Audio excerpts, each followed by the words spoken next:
नमस्ते, प्रणाम, सत श्री अकाल। मैं रामोद सिंह, लीगल एडवाइजर सल्ले, आज आपके बीच में मोटर इंश्योरेंस पे कुछ लीगल वे में बातचीत चल रही थी और उसको आगे बढ़ाते हैं।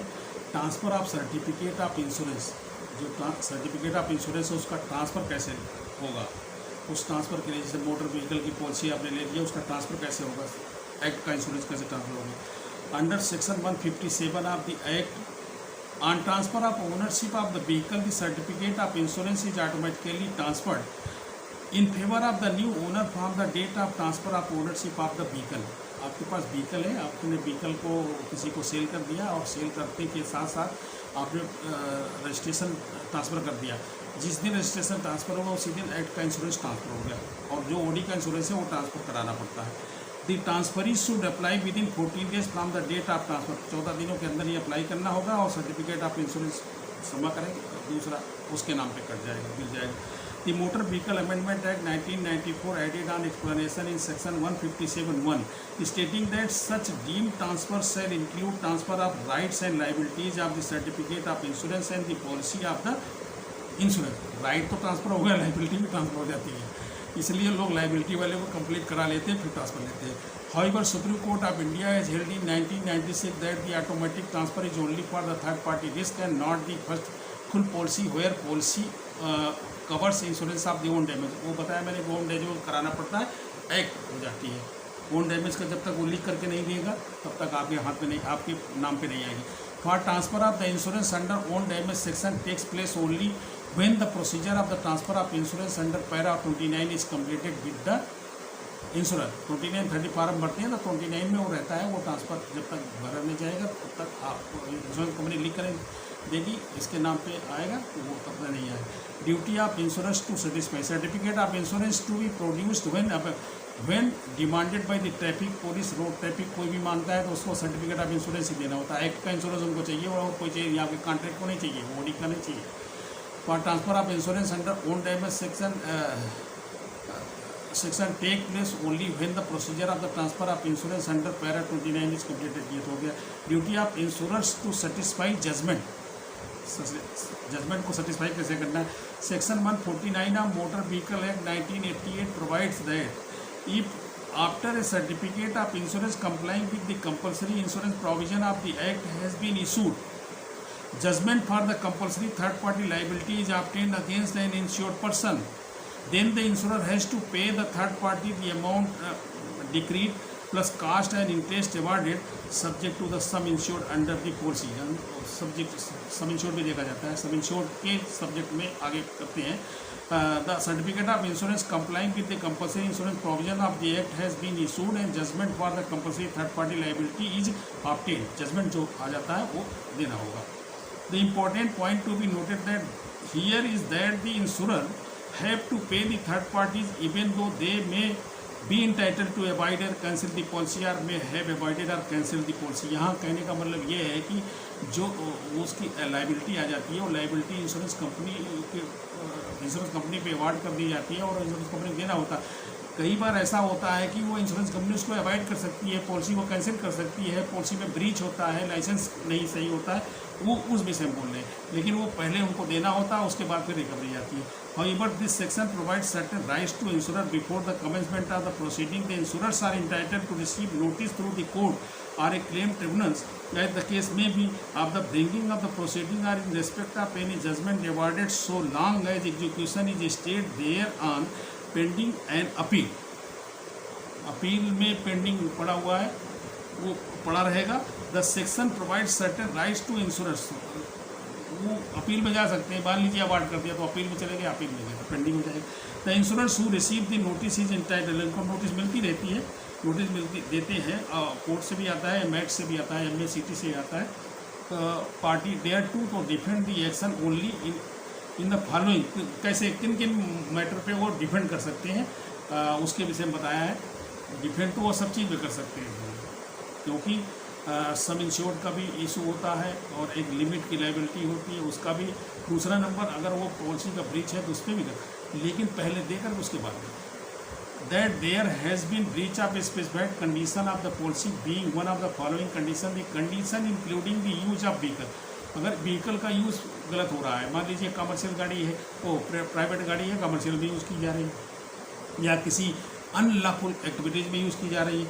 For hire or reward where vehicle is on the date of the contract of the insurance, a vehicle not covered by the permit to fly. Permit नहीं है, जो बहुत चीज़ें हैं, फिटनेस नहीं है, रोड पे चल रही है, तो वो ये सब का ब्रीच है, कंडीशंस हैं for organise racing and speed testing. लेकिन इनका रीजनेबल यूज़ भी है, रीजनेबल जरूरत भी है, उस रीजनेबिलिटी के हिसाब से कोर्ट फैसला अपने देती रहती है। For a purpose not allowed by the permit under which the vehicle is used where the vehicle is transport vehicle. अगर ट्रांसपोर्ट व्हीकल है, जिस पर्पज़ के लिए उसका व्हीकल को यूज़ किया जा सकता है, क्लियर करना चाहिए। अगर उसके अलावा भी अदर देन दैट है तो भी तो वो ब्रीच है ना। Without side car being attach where the vehicle is a motorcycle, अगर ऐसी कोई कंडीशन है तो वो भी है, वो भी रहे। A condition excluding driving by the named person और by any person who is not duly licence or by any person who has been disqualified for holding and obtaining a driving license during the period of disqualification.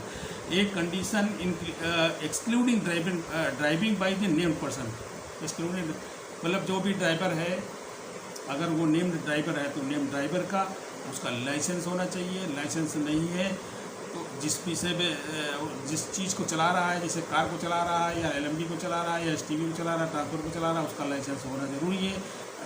Normal licence होने के साथ साथ उस चीज़ का भी licence होना ज़रूरी है। अगर नहीं है तो वो भी ब्रीच हो जाएगा। एक कंडीशन एक्सक्लूडिंग, दूसरा नंबर कई बार हजार्डस का होता है, उसमें भी अगर कोई कंडीशन है तो वो पूरा हजार्डस के लिए उसका अलग से ट्रेनिंग होनी चाहिए। हाँ, ट्रांसपोर्ट के लिए अलग होना चाहिए।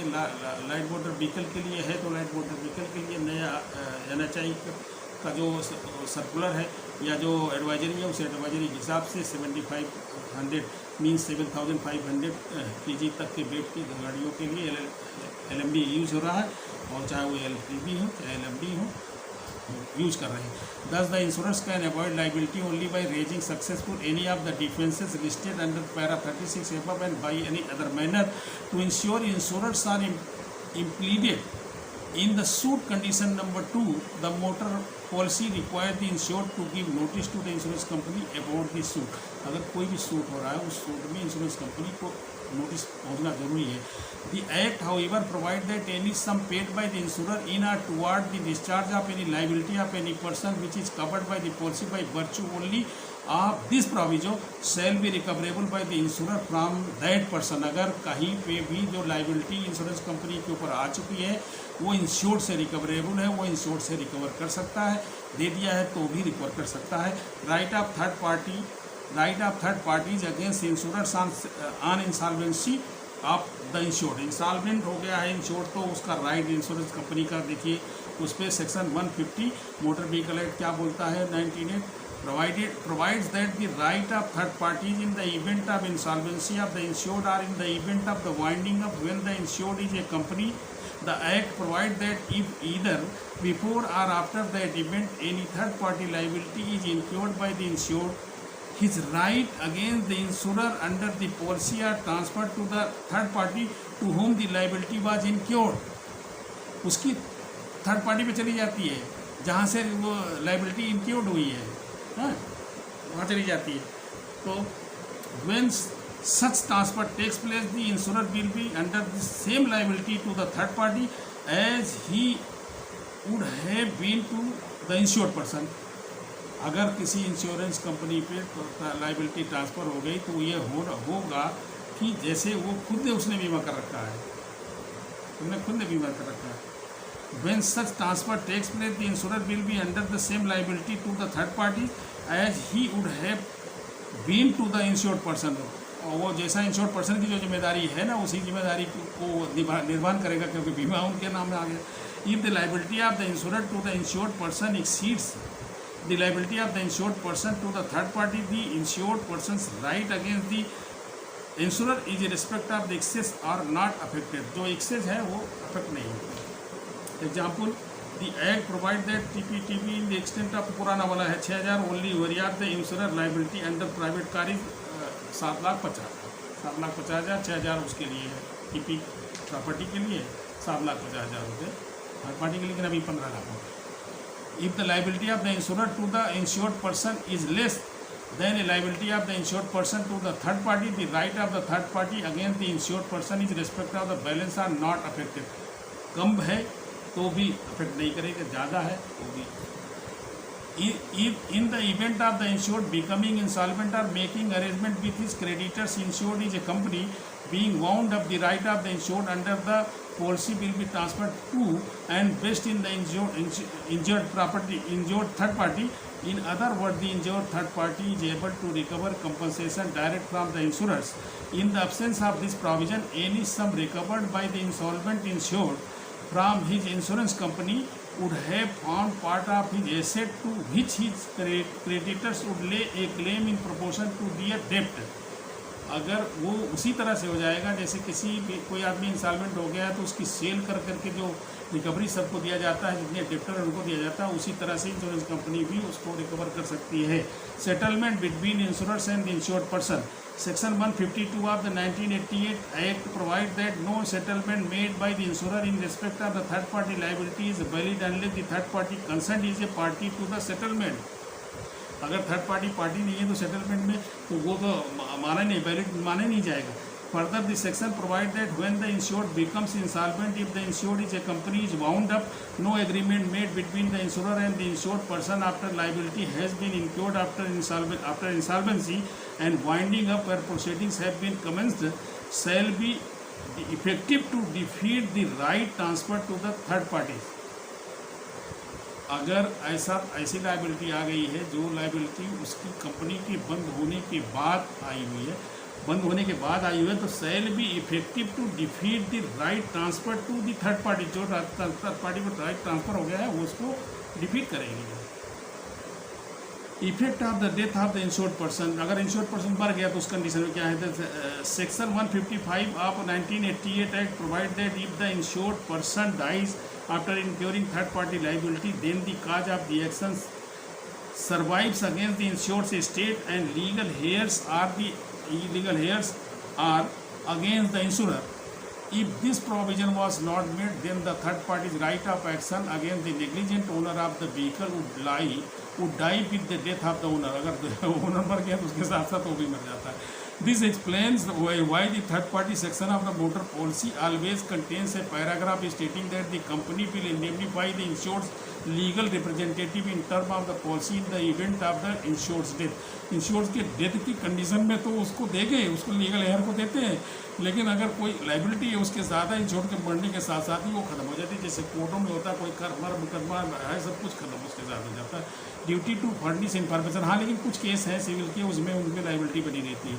Duty to furnish information. Section 151 of the 1988 act cast a duty on a person who has incurred a liability to third party to disclose all particulars of his insurance.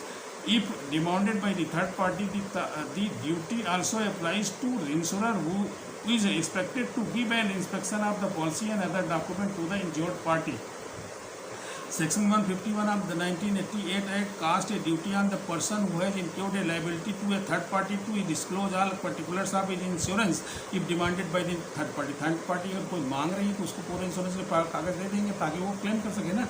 Section 160 of the 1988 Act provide that the registration authority or a officer in charge of the police station is required to furnish identification marks of the vehicle and the name and address of the person using the vehicle at the time of accident of the injured person. वो सब चीज़ें पूरा detail बनाते हैं.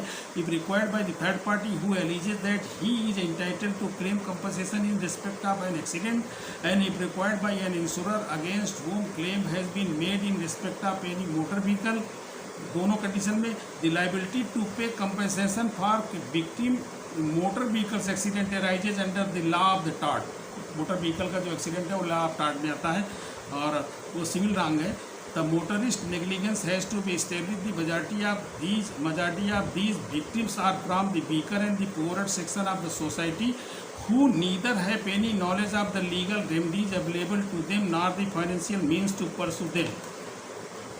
Besides, if the third party is guilty of his contributory negligence, then the compensation is scaled down depending upon the degree of the contributory negligence. Contribution आ जाएगा दोनों में. The question of negligence has to be decided in court of law and tribunal and litigation is a prolonged and expensive process trial of the claim cases before courts or the tribunals are generally long drawn out and involve considerable trouble and expenditure to the claimant for compensation. Thus, the insistency on proof of negligence is said to cause great hardship to the claimant. Compensation is awarded only after the tribunal is satisfied on the aspect of the negligence. अगर negligence नहीं है, उसकी तरफ से नहीं negligence है, तभी award देते हैं.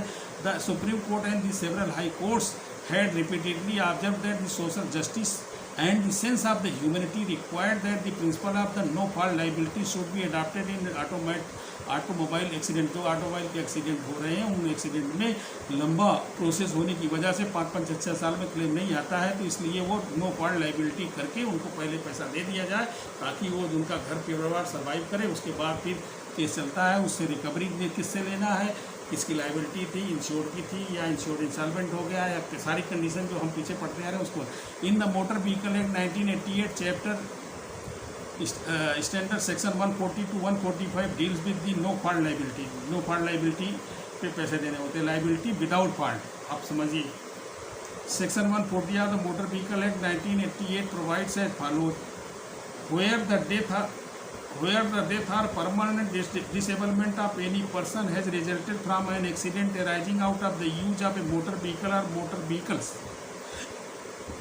the owners of the vehicle shall jointly and severally be liable to pay compensation in respect of such death and disablement in accordance with the provision of this section. इस section के जो provision है उसके हिसाब से उसको benefit देना होगा. मीन्स कितना लिम्ब के हिसाब से है, पूरा लॉस हो गया पूरा मिलेगा. लिम्स में भी 2 लिम्स हैं, एक पैर है, एक आँख है, या एक हाथ है, एक पैर है, ये पूरे में ही गिनती होते हैं. वह सिंगल है तो 50 है, ऐसे ही वो उसके साथ. The amount of the compensation which shall be payable under sub section 1 in respect of death of any person shall be fix sum of the 50,000 rupees and the amount बढ़ गया. The amount of the compensation payable under the sub section is respect of the permanent disablement of any person shall be fixed sum of the sum.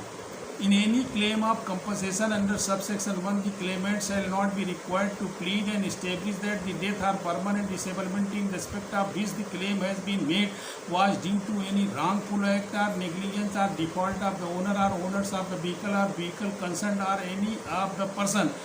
In any claim for compensation under subsection 1, the claimant shall not be required. उसको plead नहीं करना, उसको बताना नहीं है कि ये सब खत्म हो गया, तो अपने आप. A claim for compensation under subsection 1 shall not be defeated by a reason of any wrongful act, neglect and default. पे ऊपर मना भी नहीं कर सकते हो. notwithstanding anything contained in the subsection 2 regarding death and bodily injury to any person for which the owner of the vehicle is liable to give compensation for relief, he is also liable to pay compensation under any other law for the time being in force. और दूसरे भी कानून से अगर कोई पैसा देना का बनता है तो उसको देना पड़ेगा.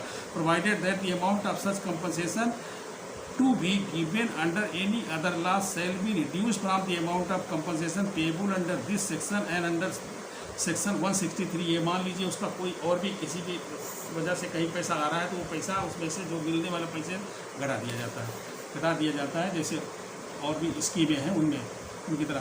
The claim under these provision is not defeated और affected in any way by any wrongful act and neglect or default on the part of claimant, nor can be quantum of compensation be reduced on the basis of the claimant's share responsibility for accident. उसकी जो responsibility का जो share है उस पर भी, इसमें नहीं. In other word the legal defence of contributory negligence is not available to the motorist and his insurer. ऐसा नहीं है कि भैया मेरी आधी गलती उसकी थी, तिहाई गलती उसकी थी, बीच में और आगे, ऐसा कुछ नहीं. These provisions apply in cases where the claimant suffers death or permanent disablement as defined in the Act. No permanent disablement. Amount of the compensation are fixed and follows. The object behind no fault principle is to give minimum statutory relief of जो expedite मिल जल्दी की वजह से उनको दिया जाता है ताकि व्यक्तियों को राहत मिल सके. और एक्सीडेंट ऑन हिज उसके लीगल रिप्रेजेंटेटिव्स को कुछ राहत तो मिले, समझ तो आए. To that extent, these provisions constitute a measure of the social justice where no fault liability is concerned. There is clearly a departure from the usual common law principle that a claimant should establish negligence on the part of owner and driver of the motor vehicle before claiming any compensation for the death and permanent disablement arising out of the motor vehicle accident. उनको भी सिद्ध करने लग जाएंगे, time लगेगा, इसलिए no fault liability में देना पड़ेगा। Section 142 provide that the permanent disablement of the person shall mean any injuries or injuries involving permanent privation of the sight of either eye, एक eye, either eye or hearing of either ear or provision privation of any member or joint, मेरी member और joint कोई भी निकल जाए।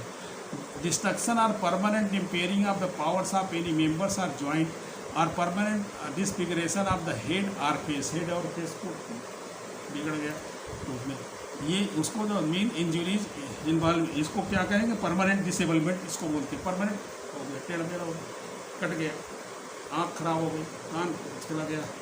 Section 141 motor vehicle act 1988 reads as follow the right to claim compensation under section 140 in respect of the death और permanent disablement of any person shall be in addition to any other right hereinafter in this section referred to as the right on the principle of fault to claim compensation in respect thereof under any provision of this act or of any other law for the time being in force. Thus it will be seen that claim for death and permanent disablement can also be pursued under the provisions of the act on the basis of negligence. उसके base पे भी उसमें argument होता है, बहस होती है।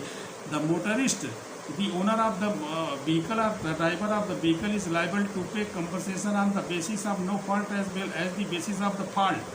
Fault पे भी, no fault पे भी, और negligence he has to pay first the compensation on no fault basis. No fault basis से पहले compensation देना होगा, वो compensation फिक्स किया गया है। एज द केस में भी फॉर डेथ है परमानेंट डिसेबलमेंट, जिस सबके लिए अलग है, परमानेंट डिसेबल के लिए है, सेमी के लिए अलग है।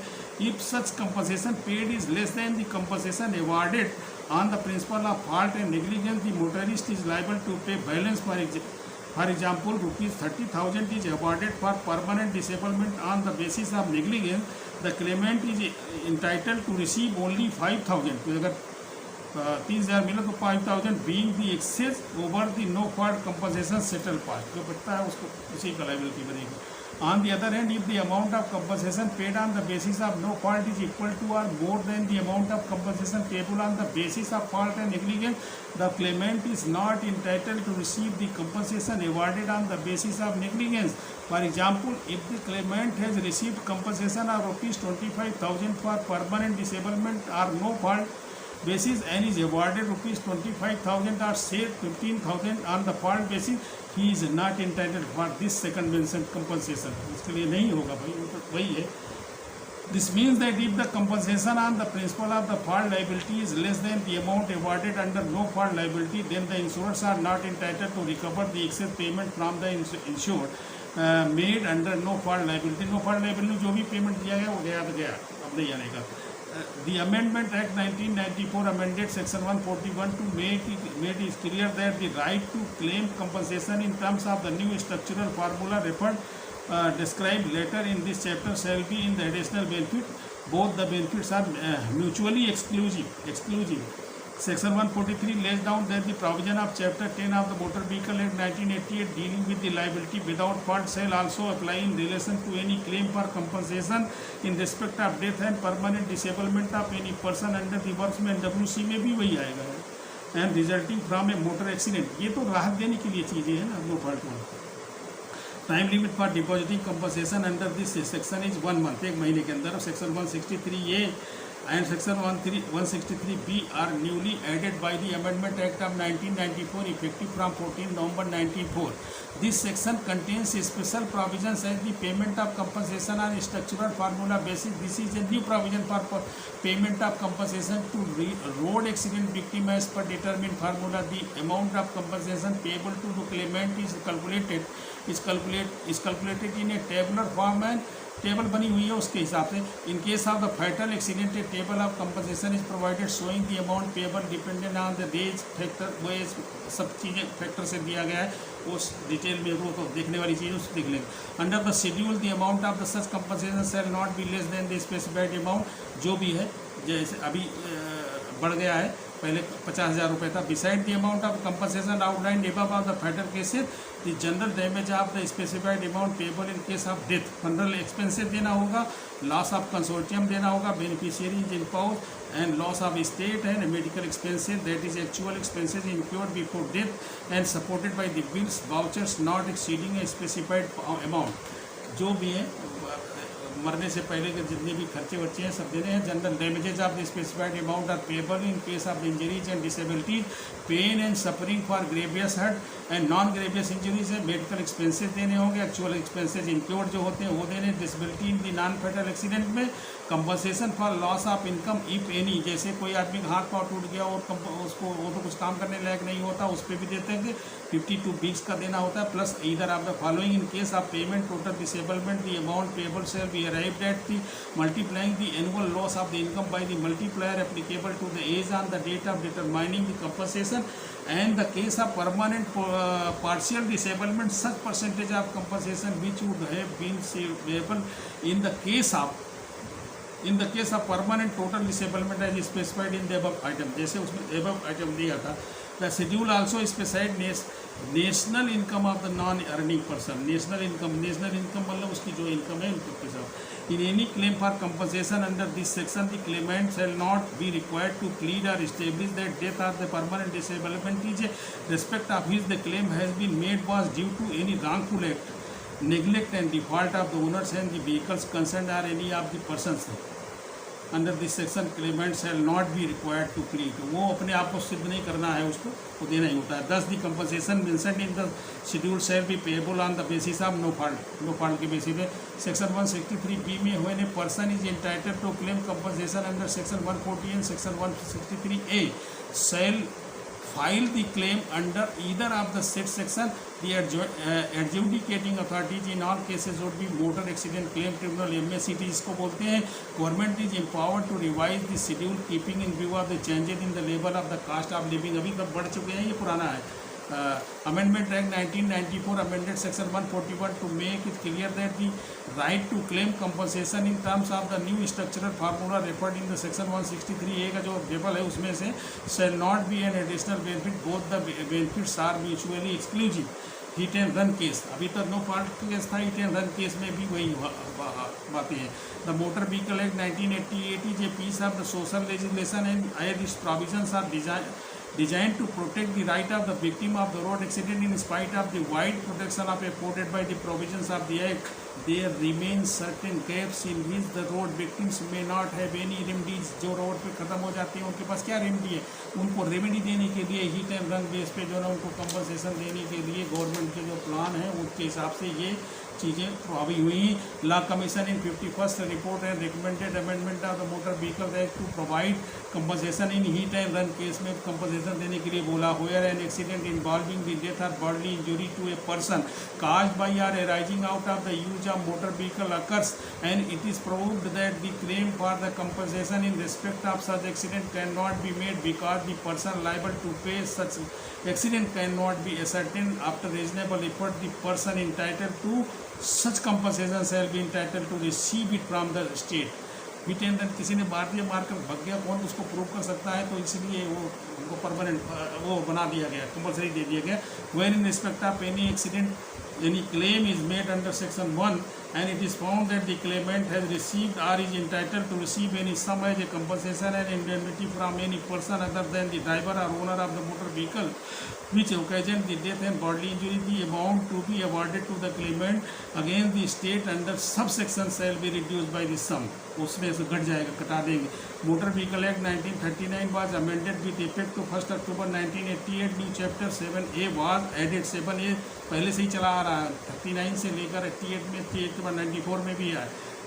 Section 1092C deal with the claim arising out of hit and run accident in the motor vehicle act 1988 section 161 162 163। आप सभी लोग कहते हैं कि अंग्रेज़ों ने ये किया वो किया, अंग्रेज़ों ने कानून में ऐसा प्रावधान उसी समय किया था मनुष्यों के हित के लिए, जो भी सिटीजन है उनके हित के लिए, ये पहले से ही था। हिट एंड रन केस को उन्होंने लिया था, लेकिन हमारे लोगों ने कभी अप्लाई नहीं कर पाए, बाद में अप्लाई हुआ है 1956, उसके बाद भी अभी अब और हो रहे हैं। The section provides for payment of the compensation solatium follow.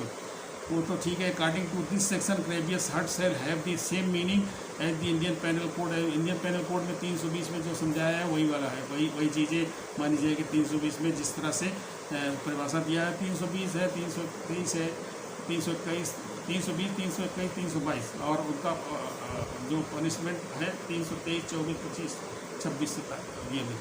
Permanent privation of the emasculation, grievous hurt क्या है? Emasculation, permanent privation of the sight of the eye, permanent privation of the hearing of the either ear, privation of any member or joint, and ये destruction or permanent impairing of the powers of any member or joint, and permanent disfiguration of the head or face, and fracture of the dislocation of the bone and tooth, any hurt which endangers life or which causes the sufferer to be there during the space of the 20 days in the severe bodily pain.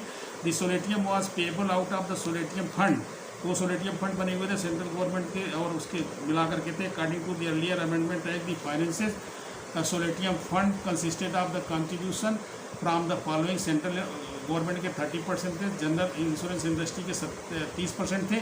Section 161 of the motor vehicle act 1988 provides for the payment of compensation in hit and run cases. It is Indian insurance who would now pay compensation as per the scheme form by the central government ने जो scheme बनाई उसके हिसाब से उन्हें देना है। Section 162 allow refund of payment made under section 161 where compensation is awarded by the MACT in such cases and paid by the insurance separately. अगर इंश्योरेंस ने दिया है उसे रिकवर करने का अधिकार है। The section state that the payment of compensation for death और grievous hurt under section 161 above shall be subject to the condition that if any compensation or other amount is awarded or paid in respect of such death or grievous hurt under any other provisions of this act or any other law, otherwise so much of the other compensation or other amount aforesaid as is equal to the compensation paid under section 161 shall be refunded to the insurer. Insurer को वापस देने पड़ेंगे। Before awarding compensation the claim tribunal court or any other authority has to verify whether compensation has already been paid under section 161 or an application for payment of compensation is pending. If the compensation already been paid and 161, then the tribunal or court as the case may be should direct the person liable to pay compensation awarded by it to refund to the insurer so that there is as required to be refunded. On the other hand, if an application for payment of compensation is pending under section 161, it should forward the particulars as to the compensation awarded by it to the insurer. Insurer को transfer वो बता देना है, अगर दे दिया है तो वापस देना है। आशा है कि आप लोगों ने समझने की कोशिश किया होगा। थोड़ा फास्ट में बोला हूँ क्योंकि पूरा करना था, इसीलिए मैंने फास्ट किया। और जो भी है क्लियर है। और लाइक करें, सब्सक्राइब करें, शेयर करें, आगे बढ़ाएं लोगों को।